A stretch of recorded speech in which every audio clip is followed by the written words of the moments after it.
se hace palabra, miramos el mundo, miramos la naturaleza y los convertimos en dioses, la teogonía de Hesíodo.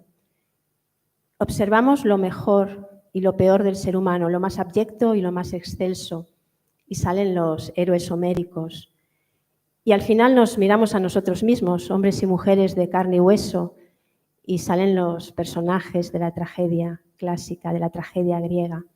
Para mí la poesía siempre ha sido un diálogo desde el yo al otro y al mundo que me rodea. Una manera de expresar con el lenguaje lo que siempre se ha dicho que es inefable, ¿no? Que la poesía trata de expresar lo inefable. Y yo creo que por eso, precisamente, mi voz poética ha encontrado esa urdimbre en el mito, porque el mito fue el primer canal, los aedos, los cantos orales, las rimas, las canciones de la infancia, los primeros cantos, los hicieron ellos, los griegos. Entonces, en ese cauce que para mí sigue vivo, fecundo, familiar, es fácil encontrar mi propia voz, hablar de mí misma, hablar de las personas que me rodean, hablar del mundo que veo. Bueno, la verdad es que parece que nos hubiéramos puesto de acuerdo y que hubieras podido leer mis páginas. Veréis que muchas de estas ideas que Maru nos lanza ahora en esta definición, ya no solo de lo que es la poesía, sino de su propia poética, ¿no? Que al final es lo que más nos puede interesar en un momento como este. Veréis cómo, bueno, algunas de esas ideas las he ido recogiendo yo. Bueno, lo primero es que me gustaría recalcar que mi papel aquí hoy es de lectora, no es de experta en absolutamente nada. Mi intención es venir aquí con lo que soy, las herramientas que tengo para enfrentarme al mundo, para intentar contaros un poco qué es para mí la poesía como lectora y qué veo y qué leo en Maru. Y bueno, yo carezco totalmente de esta lucidez de Maru a la hora de expresar qué es esa poesía para ella, ¿no? Así que bueno, espero que me permitáis un poco la licencia que voy a tomar para intentar explicaros por qué creo que en realidad la poesía está en nuestro ADN, en nuestra identidad como seres humanos. Mira, si somos estrictos y nos vamos al mundo de la física, damos un salto que parece muy grande estando hablando de poesía, pero en realidad intentaré demostraros que no lo es tanto. En términos físicos, si somos estrictos y desde esa perspectiva científica, los humanos estamos condenados a no tocarnos. Los electrones de los átomos que nos componen repelen a los electrones de los cuerpos que se nos aproximan, pero aún así nosotros sentimos esas caricias. Los besos, las caricias, los abrazos son ilusiones. Nuestro cerebro interpreta esos campos eléctricos que se generan como una ilusión de contacto, está creando una metáfora de contacto. Sin quererlo, nuestro cerebro está creando poesía, está creando ilusiones. Y justo en esa idea de contacto creo que es donde reside, al menos para mí como lectora, la magia de la poesía. La poesía creo que es una de las formas más genuinas de no sentirse solo, de sentir compañía. Y no hablo de una compañía cotidiana, hablo de una compañía íntima, de encontrar a alguien que es capaz de leer en ti cosas que quizá ni tú mismo habías llegado a leer, o a formular preguntas que resuenan en ti y que tú jamás habías llegado a hacerlo, o alguien que es capaz de poner palabras a aquello que a los comunes, a los mortales, se nos escapa. La poesía está ahí para morder, para arañar, para golpear, para acariciar, para abrazar. Y me vais a permitir, voy a hacer referencia a un verso de Ana Isabel García Llorente, conocida en los ámbitos de la slam poetry y del rap, que al final son géneros poéticos populares, pero ahí están. En uno de sus poemas ella dice que la poesía o la función de la poesía es rascar muy bien, pero donde no pica. Y me parece muy, muy de piel y muy simbólico para expresar lo que significa la poesía. Creo que todo esto, que al final no dejan de ser ideas de quien intenta poner palabras justo a lo que os estaba intentando decir, ¿no? A donde a mí, como lectora, como no escritora, para mi desgracia, me cuesta. Creo que la única manera de intentar demostraros que algo de esto puede tener sentido es cederle la palabra a Maru y dejar que sean sus poemas los que acorten los espacios, los que creen esa ilusión de contacto, los que, bueno, pues los que activen esas neuronas que nos hacen ver esa proximidad incluso cuando no está. Y para empezar este camino, ¿qué mejor que hacerlo? Pues por el que probablemente sea su poemario más personal o al menos más íntimo, en el que la aproximación a esa experiencia suya interna, bueno, pues es mucho más directa, mucho más de herida abierta y de intentar autoexplorarse, que es Hendiendo el aire y suturas del alma. Incluso aquí, cuando el motor de los poemas es tan sumamente personal, creo que ahí hay una capacidad para resonar y ahí es donde empieza a generarse toda esta magia de la que os estaba intentando hablar. Entonces, yo no voy a ocupar más tiempo y voy a dejar que sean las palabras de Maru las que lo hagan. Qué bonito lo de la poesía como abrazo, la poesía como encuentro con el otro y también la poesía como pérdida, desencuentro, nostalgia, ¿no? Qué palabra más griega y más poética, ¿no? Que el dolor por querer regresar a un lugar que puede ser un espacio, un tiempo, el pasado, una persona que ya no está, un paisaje, un aroma, algo que se ha perdido, ¿no? Para siempre. Y es verdad que mi primer libro hablaba de algo tan íntimo como es esa pérdida en un montón de geografías emocionales, porque lo mío son las geografías emocionales. Soy una mujer errante, nacida en el Mediterráneo. Pasé un tiempo en Salamanca, en la meseta castellana, estudiando.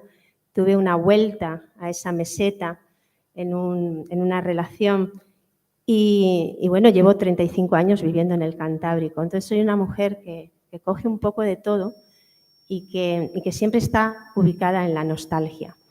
Este libro, Hendiendo el aire, empezó intentando ser conciso, breve, diáfano, escapes íntimos, cartografía en piel, puntos de fuga. En la memoria precisan cirugía los sentimientos. Tras los cristales, una rama desnuda requiere al alba. Baja la noche hilando pensamientos y me deshila. Vi que necesitaba desbordar un poco más esa emoción, entrar un poco en mí misma, en lo que tenía, en lo que había perdido, en las relaciones amorosas, en las relaciones con la familia. ¿Qué escondes en esa mano?, le preguntó él, abrazándola a contratiempo. Las ganas de salir corriendo, respondió ella, entregándose con una sonrisa.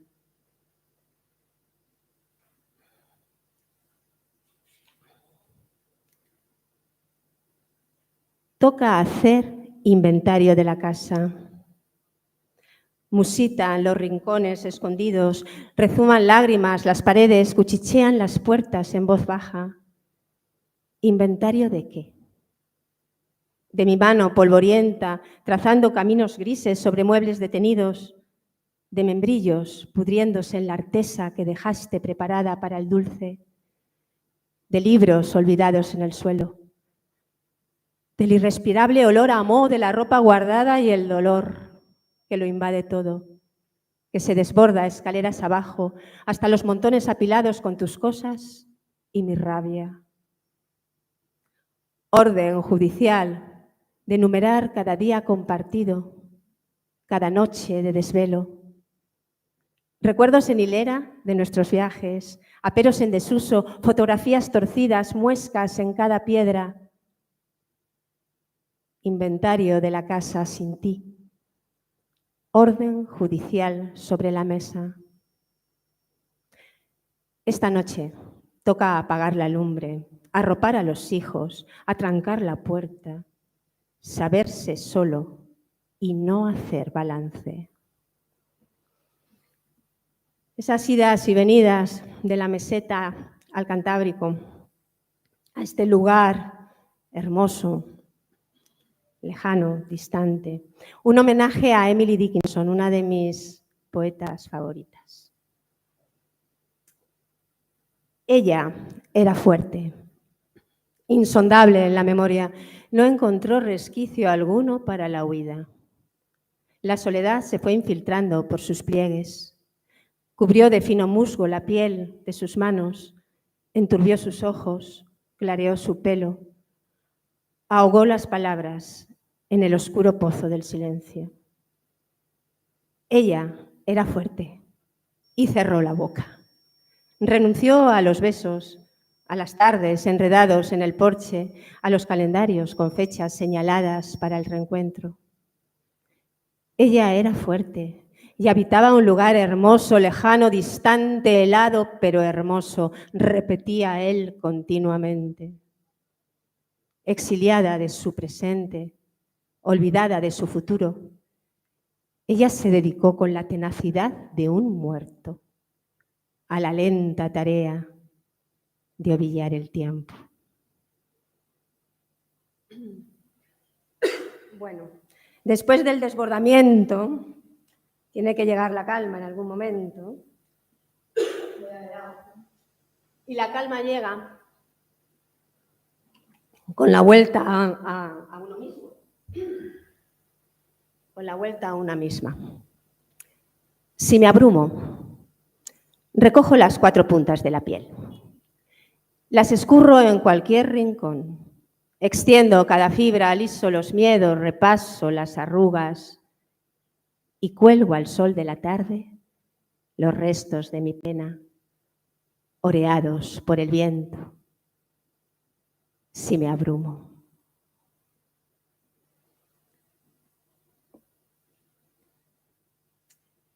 La segunda parte de este poemario, Suturas del alma, se escribe un par de años después, cuando las heridas ya se han convertido en cicatrices y una ha encontrado su lugar en el mundo.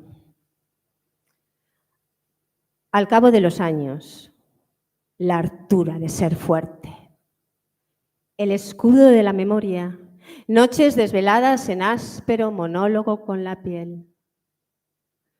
Asoma el ansia de abrirse en 2 o en 4 o en 100, restregar la mancha de los días, las tardes de paseo, apurando el paso, el moho en la punta de la lengua, manos como sarmientos, ojos güeros, habitando un lugar lejano, distante, helado, pero hermoso. Ya no quedan mapas que doblar en 4 pliegues, ni señales luminosas del camino, ni puntos de fuga que converjan en el cielo de tu boca. El mundo es más vasto sin ti. Sin embargo, es ahora cuando estoy en el centro. Y me gustaría acabar este recorrido con un poema muy breve que de alguna manera introduce el siguiente. ¿Qué nos queda tras hendir el aire? La luz al otro lado de unas carnes abiertas como platos. La luz. Bueno, después de este inicio del recorrido, no sé a vosotros, yo como lectora, como simple lectora, y creo que es una simplificación y una limitación más que gozosa, creo que es precisamente en la experiencia poética donde de alguna manera puedo vislumbrar qué es eso del genio poético, dónde está ese destello. En ese momento en el que eres capaz de comprender y sintonizar de alguna manera con ese plano de significado que se crea en la poesía, en esa manera de trascender y de romper con los significados convencionales, es donde de alguna manera se nos permite gozar, aunque sea por un instante, de ese genio, ¿no?, que tiene, bueno, pues que tiene Maru y que tienen los poetas. Ver cómo las palabras de repente se engrandecen, rompen con los límites y son capaces de significar mucho más allá de donde considerábamos. Quizá por esto hay autores que cuando intentan aproximarse a la figura del poeta hablan de ellos como de chamanes. Este es el término que Silvia Sauter, que es experta en estudios literarios, utiliza en una de sus obras precisamente para, bueno, pues para aproximarse a la figura, a qué hace poeta al poeta.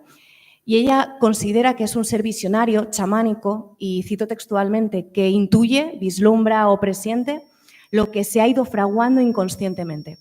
Interpreta su visión y la expresa en la mejor forma posible que transmita a su comunidad los conflictos subyacentes del momento.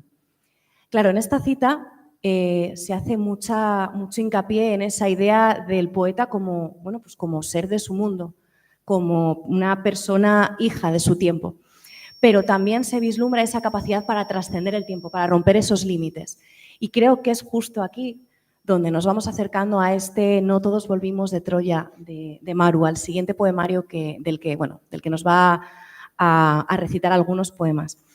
En No todos volvimos de Troya, Maru explora esa fuente inagotable que son los mitos, que son los héroes clásicos.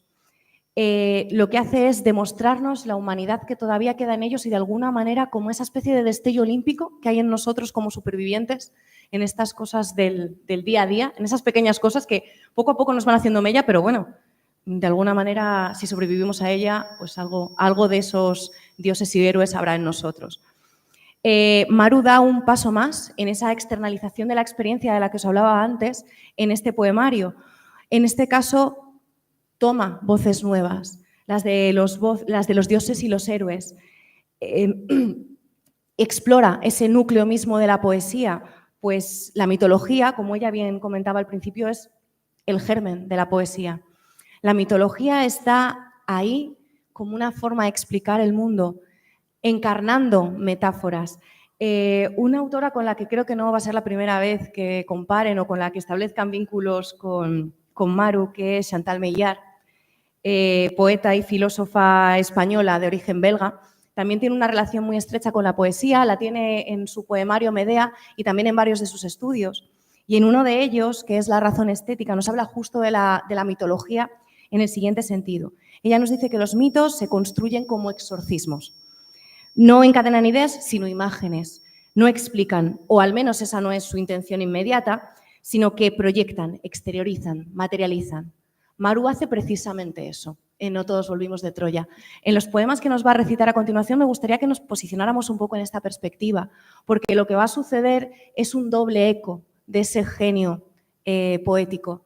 Tenemos los ecos de ese genio poético anónimo, creador de los mitos, que ha pervivido a lo largo de los siglos y de quien se atreve a mirarlo a los ojos desde la mirada contemporánea, traerlo de la mano y decirnos a todos que todavía queda mucha verdad, que lo que somos, lo que soñamos ser y lo que odiamos ser ya estaba ahí y no va a dejar de estarlo. Así que, Maru, cuando quieras, todos tuyos.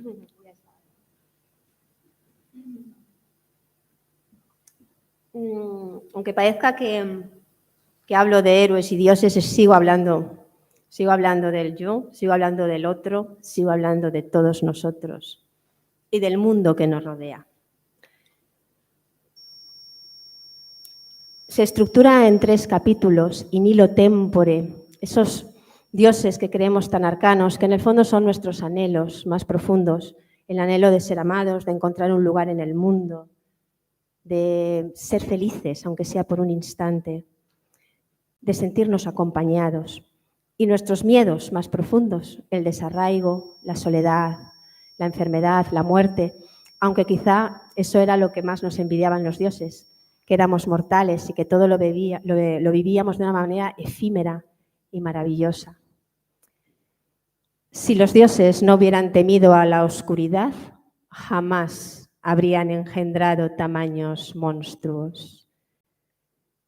Las hilanderas, las parcas, las que hilan nuestra vida y cuando quieren la cortan.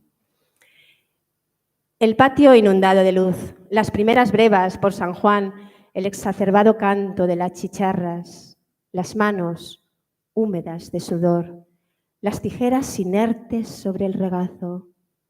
La muchacha se acerca a la ventana, aspira la fragancia de la albahaca, suspira en la última calidez de la tarde y confiesa en voz alta que también ella ama incondicionalmente la vida. Sus hermanas levantan al unísono la mirada del telar. Durante unos segundos se congela la trama de los días. Los mortales contenemos el aliento. Por un breve, precioso instante nos creemos eternos. Láquesis se disculpa con una sonrisa. Vuelve renuente a su rincón, coge las tijeras y sigue cortando implacable los hilos del destino. La tierra, ¿qué estamos haciendo, no? Con la madre tierra.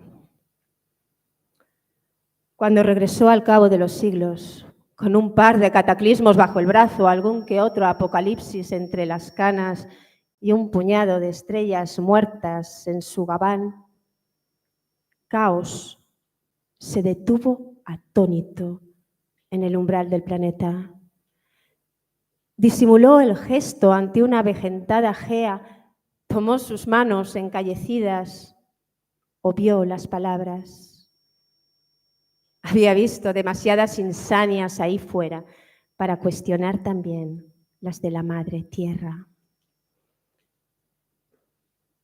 Un personaje muy borgiano, Asterión, el morador del laberinto, el minotauro, que a mí me seduce mucho.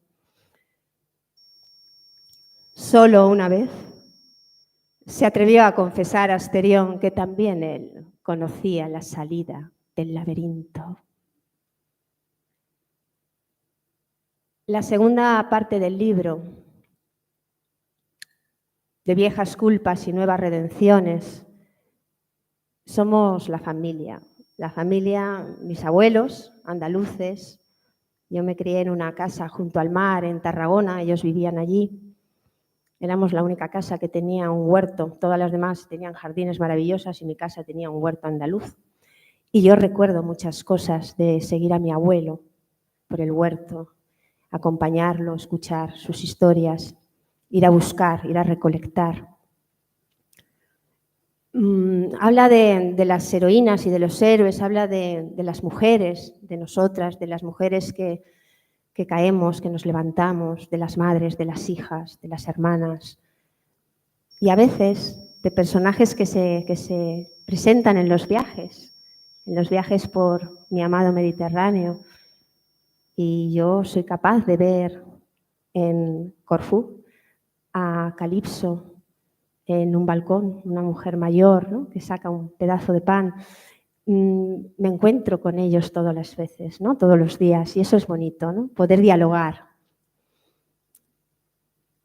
Egisto y Orestes. Egisto vive con una losa sobre la cabeza, una losa muy pesada, que es que va a llegar su hijastro Orestes y lo va a matar en venganza, porque ellos mataron a su padre, Agamenón. Egisto envejeció esperando a Orestes en el quicio de la puerta. Le gustaba sentarse en su silla de Enea con un manojo de esparto sobre el regazo, trenzando cestillos que luego Clitemnestra llenaría de almendras, anises y ajonjolí. A la fresca jugaba la partida con los vecinos. Se adormecía en el cadencioso gorgoteo de la fuente del pueblo, se convencía a sí mismo de que Orestes finalmente no habría de regresar jamás. Aquella tarde, sin embargo, el cedazo quedó inconcluso sobre la silla y un dulce olor a pan de higos amortiguó el ácido sabor de la venganza. Mi abuela hacía mucho pan de higo. La otra cara de la moneda, Orestes quería realmente ser el vengador. Sentado al sol, una hogaza de pan y un odre de vino. Mi buen amigo Pílades tocando la cítara. Una muchacha prende flores entre mis cabellos. Así quiero morir, Electra, sin venganza que valga ni trágicos matricidios. Sentado al sol, una hogaza de pan y un odre de vino. Hay temas tabús, y uno acaba de ocurrir, ¿no? de violencia vicaria. También la había en aquella época. Ifigenia, una niña, fue sacrificada por su propio padre para conseguir vientos propicios para la guerra de Troya. El ansiado Meltemi, un viento de Grecia. Sacrificio.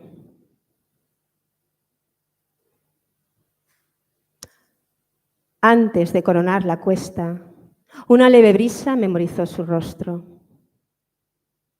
Aligeró el paso, se ajustó una sandalia, atisbó las negras naves varadas en la playa y respondió confiada al animoso gesto de su padre.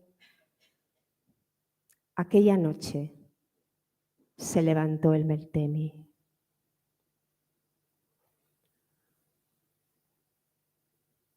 El destino de Edipo, qué destino más terrible. Casarse con su madre, matar a su padre. Él era un chaval cuando se enamora de Yocasta y no sabe que es su madre, sabe que es la mujer que ama. Bájate al río conmigo. La luz de la tarde cayendo por tu espalda, hilo de plata, la cascada de tu trenza, entre tus dos pechos, el temblor del enigma. Volver a ser solo Edipo, el padre de tus hijos, tu amante devoto, sin culpa ni tragedias. Bájate al río conmigo. En algunos poemas, en algunos personajes clásicos, aparece Lorca. Lorca es trágico griego. En la historia de Sémele, tal vez Adela. Fueron ellas, mis hermanas, ese amante furtivo que se colaba de puntillas en el lecho. Fueron ellas, mis hermanas. La habitación en penumbra jamás me permitió ver su rostro. Quizá un viajero de paso, tal vez un joven temporero. Con el alba me apremiaban, se me asemeja a un dios, pero no me creyeron. Fue su envidia la que me mató, la de ellas, mis hermanas. Y acabemos con un poema, este capítulo, sobre ellas, sobre las mujeres que sufren, que caen, que pierden y que siguen adelante. Volvió Helena a su cenador. La fragancia del jazmín en el ocaso, tardes demoradas en silencio, la infinita paciencia de la derrota, empate de miradas, partida en tablas. Clitemnestra brindó por la nueva cosecha, le pidió a Egisto que se quedara y trató de seguir viviendo como buenamente pudieran. Penélope cambió las sábanas, retiró el embozo, guardó las distancias y se quedó dormida, escuchando el interminable periplo de aquel completo desconocido. Unas y otras acompasaron respiraciones y así continuó la vida. Y el último capítulo, homérico mediterráneo, es esa obsesión que tengo yo con mi infancia, con el Mediterráneo de mi infancia, con volver. Y también es un homenaje a todas las historias, maravillosas historias de amor que he tenido en mi vida, con Odiseo y Penélope. El bordado de Penélope. Realmente Penélope estuvo 20 años esperando a Odiseo. Un escalofrío le recorre la espalda cuando se acomoda el manto. Cierra despacio las contraventanas, cruza a hurtadillas el concurrido patio. Una seña sutil desde la puerta, el joven que la espera anhelante, el prolongado abrazo de la noche. Puntadas de deseo. El otro telar de Penélope. El caso es que Nausicaa no apareció, ni aquel día ni ningún otro. Odiseo se quedó solo en la playa coleccionando conchas, meditando en sus cosas. Ya no era momento ni ocasión de buscar un nuevo hogar, una buena princesa, sentar la cabeza. Se lo advirtió su padre cuando dejó Ítaca con apenas 20 años, el petate bajo el hombro y una sed insaciable de no se sabía qué en las entrañas. No fue falta de amor, tenía el de Penélope, el de su patria, un escarpado islote salpicado de cabras y algunos olivares. Se trataba de algo más difuso e incierto que todo eso. La acuciante necesidad de hacer y deshacer entuertos propios y ajenos, la nostalgia del eterno navegante, aventurero mercenario, líder sagaz, hábil en artimañas, audaz en las lides del amor, tanto como en las de la guerra, que al fin y al cabo resultaron ser la misma empresa. A Feacia había llegado ya viejo. Nadar a las primeras horas del día, sentir el sol en la calma chicha de la siesta, escuchar las cigarras a la sombra de un algarrobo, embriagarse en los atardeceres del vinoso Ponto, habían resultado ser algunos de los parcos, fugaces instantes de auténtica felicidad. No le quedaban fuerzas ni argumentos para volver a Ítaca, ni mucho menos a los brazos de Penélope. Ni siquiera sabía si seguían existiendo Ítaca y Penélope. Tal vez solo se habían perpetuado en su memoria. Rolaba a norte cuando Odiseo se levantó despacio. Las noches en la playa entumecen el alma. Sin muchacha a la vista ni odre de vino añejo, desplegó vela, soltó la driza, se subió a la barca.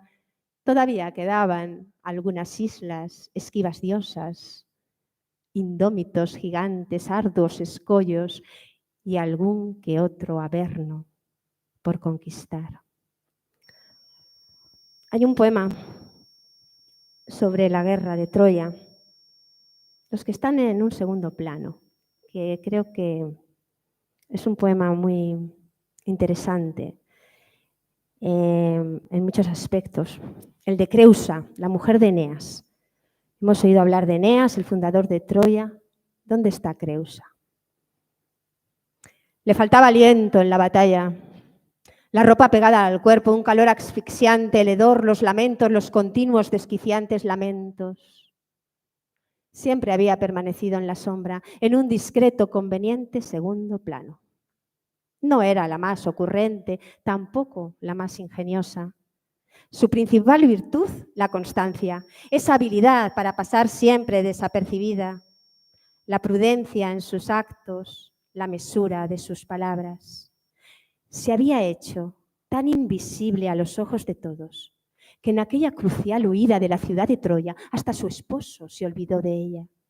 Bastante tenía Eneas con cargar a su anciano padre sobre los hombros, llevar a rastras a su hijo hasta la nave y proteger a dioses, pueblo y memoria del inmortal olvido. Creusa se fue quedando atrás, contuvo el paso, permitió que una flecha cualquiera la alcanzara y decidió con su habitual discreción obviar la puerta grande y no entrar en la historia. Y bueno, acabemos otra vez con Odiseo y Penélope en ese encuentro. Enredados en las nasas del tiempo, proféticas manchas de vino en el mantel. Odiseo mastica distraído el filo de la noche, mientras Penélope demora en la boca el sabor de la bienvenida. No siempre la historia coincide con el mito. Muchas gracias, Maru. Bueno.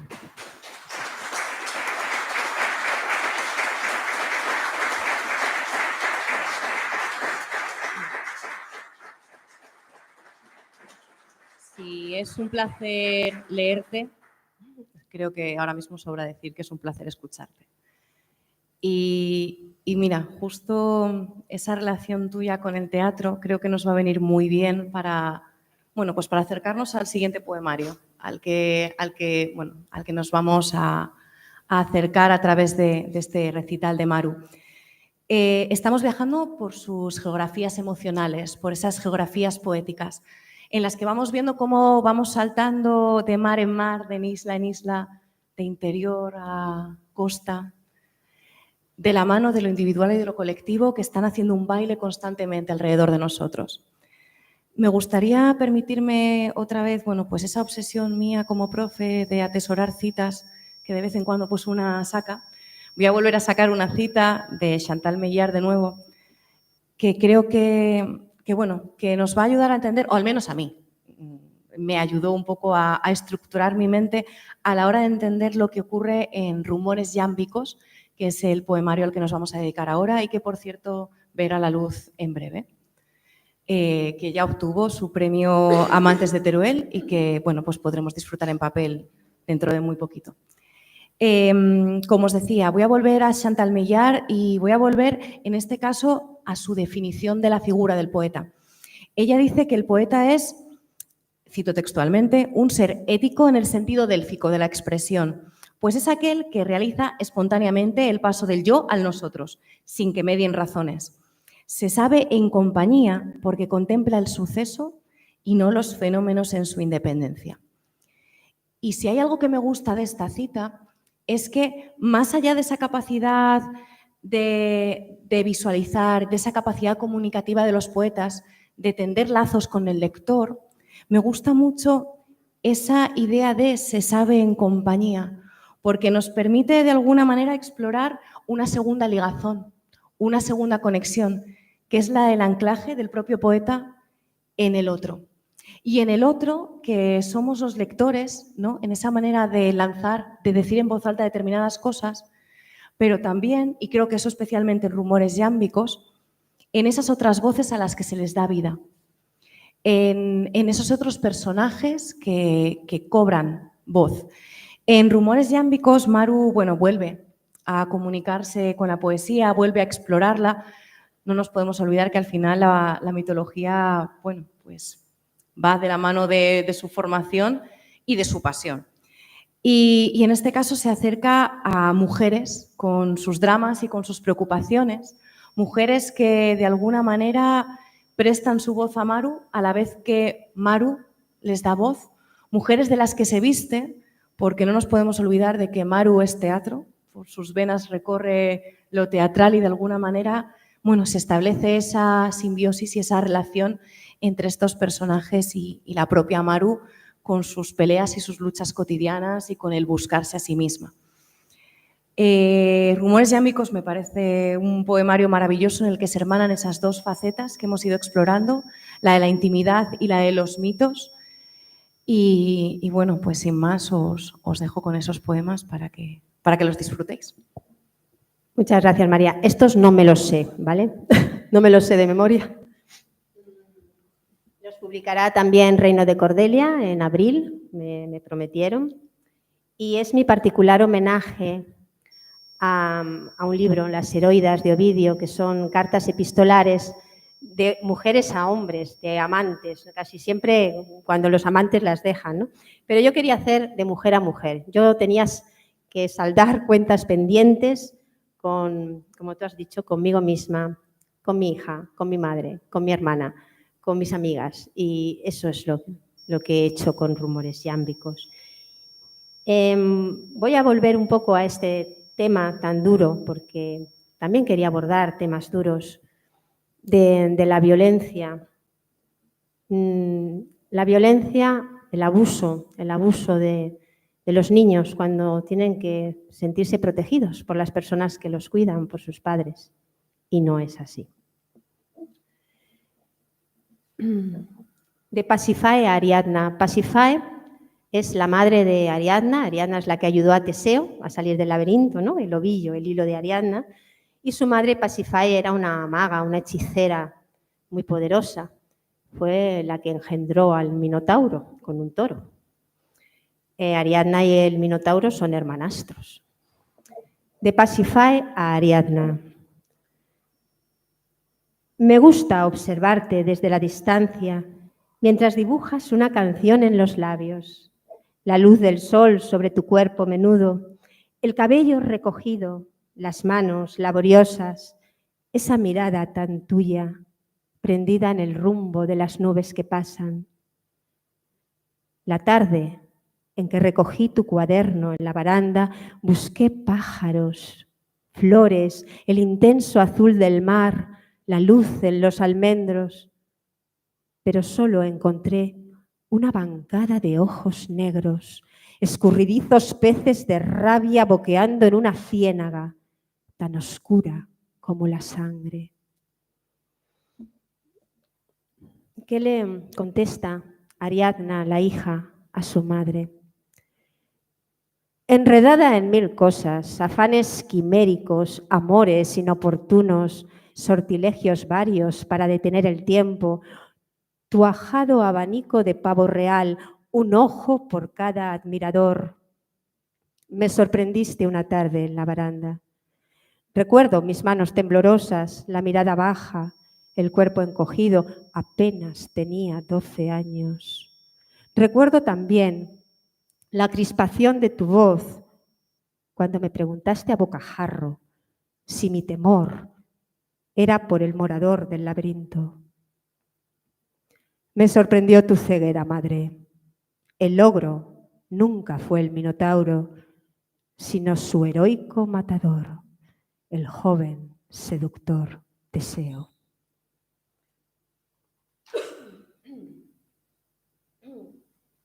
Volvamos a Ifigenia y a Clitemnestra. ¿Os acordáis? Ifigenia, ¿no? La niña sacrificada por su padre.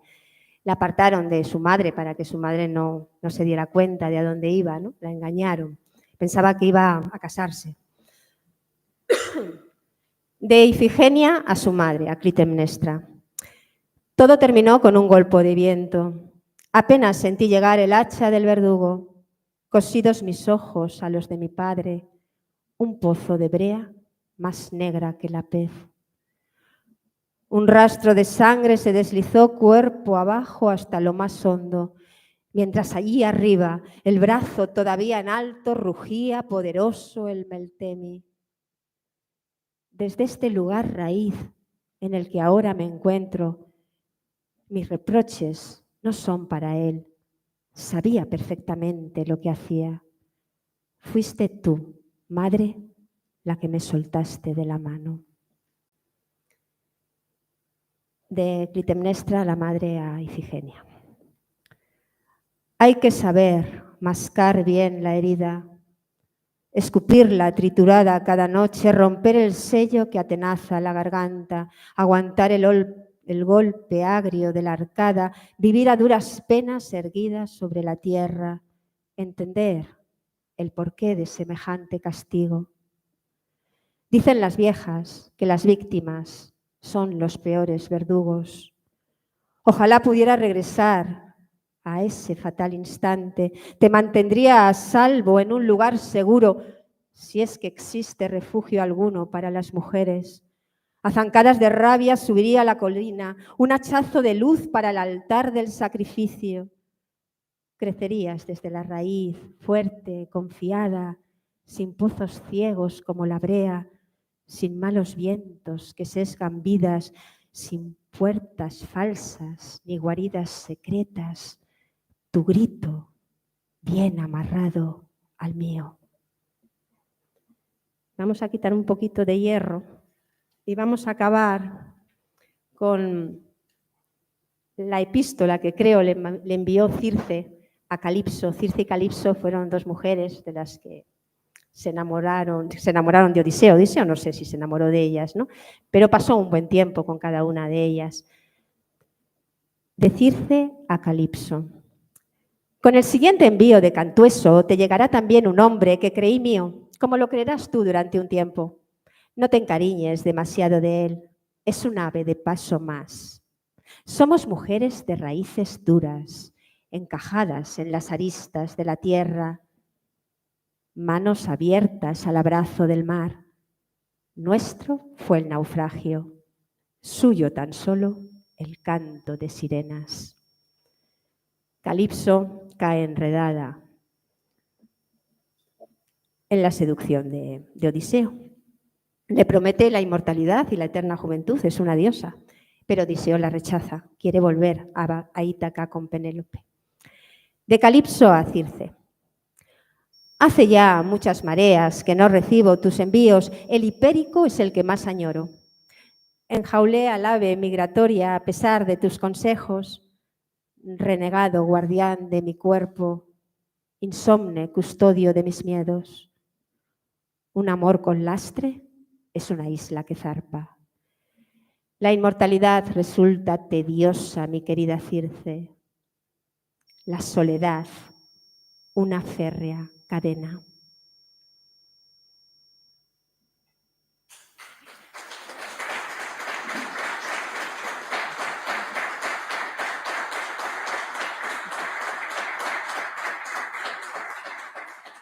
Encuentre su lugar.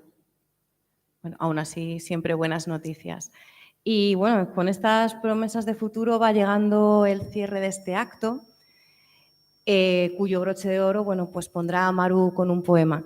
Yo, bueno, no me gustaría cerrar sin reiterar las gracias a Maru por haberme abierto este espacio en el que, si os soy sincera, creo que me he sentido como una niña invitada a comer en la mesa de los mayores, porque en algún sentido creo que los lectores somos eso.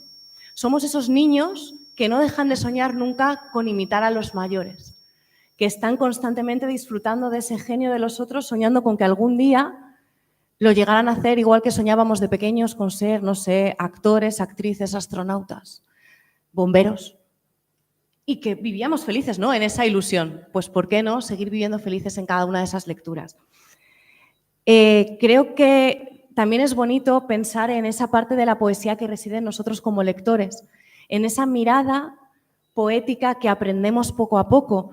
Y es que al final resulta que Becker tampoco se equivocaba tanto cuando decía aquello de que poesía eres tú, y resulta que daba igual el color de los ojos de quien fuera ese tú, y que además daba igual ese error biológico que comete en pos de la sonoridad poética, en esa pupila azul, que claro, si hubiera sido un iris azul no habría sonado tan bien, pero que además es precioso, porque esa pupila es la que da entrada a la imagen, y esa pupila es azul, como azul era la búsqueda de la belleza de Rubén Darío en ese gran poemario modernista, como azul era la tristeza de la que nos hablaba Alfonsina Storni, y fijaos, como azul es la poesía que existe en los angloparlantes cuando dicen I'm feeling blue, esa poesía que está cotidiana, en esas metáforas que se nos cuelan cuando hablamos y de las que casi no nos damos cuenta.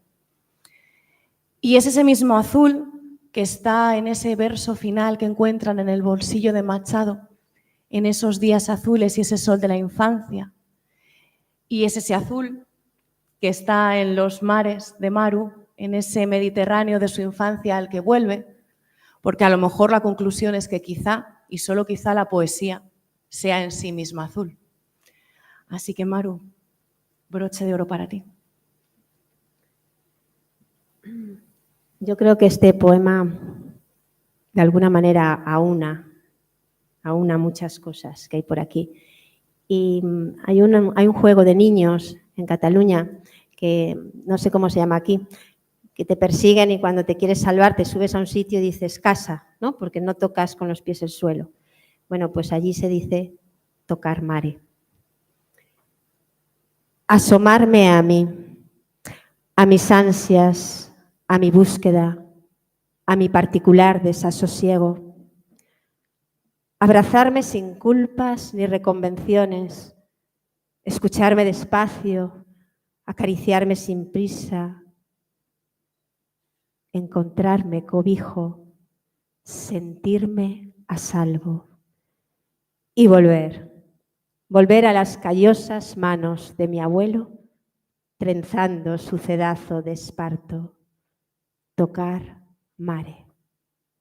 Muchísimas gracias.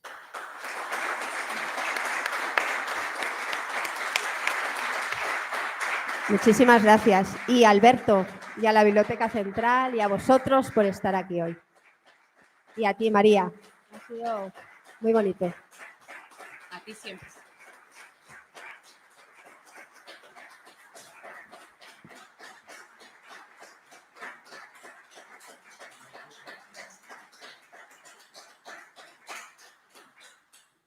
Bueno, ahora si alguien quisiera hacer alguna intervención, alguna aportación o preguntarle algo a Maru, sentíos absolutamente libres de hacerlo y si no, bueno, pues yo os reitero el agradecimiento y a seguir leyendo poesía, no puedo decir otra cosa. A tomarnos un vino. También. ¿No? Según También hay yo poesía en los pienso. vinos. No, a disfrutar de la tarde. Muchísimas gracias por estar aquí con nosotros. Ha sido un placer. Y gracias a eso, a la biblioteca que nos ha ofrecido el lugar y la escucha y la atención. Espero que lo hayáis disfrutado mucho, como nosotras, ¿verdad?